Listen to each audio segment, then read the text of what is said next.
How we will try to reduce inequality and defeat poverty? We will use two types of instruments. The first one will attack the causes of poverty in Chile. And I think that there are mainly three. First, poor people do not have access to jobs. The unemployment rate of the poor in my country is 3 times larger than the unemployment rate of the most rich sectors of the country. And therefore, we will create 1 million jobs, and most of them will go to low-income families and women. In Chile, the participation of women in the labor force is extremely low, for many reasons. First, because they don't have good opportunity to leave their children safely. Secondly, because they don't have enough abilities and capabilities, because they don't have access to education or training.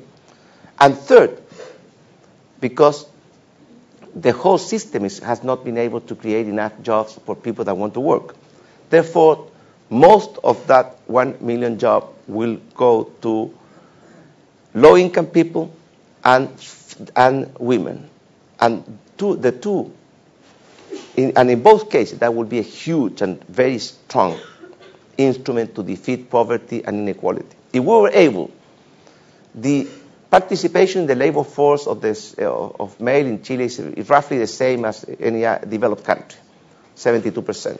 But the participation of women in the labor force is 42%, and in other countries is beyond 65%. If we were able to incorporate women to the labor force, that would be enough to defeat poverty in Chile, because most of those women will come from low-income families.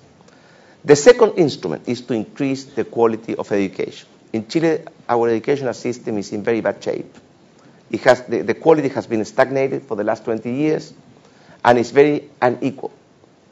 And therefore, to improve the quality of education, because in terms of cobertura, we have already been able to reach most of our population, but the quality is still lagging behind.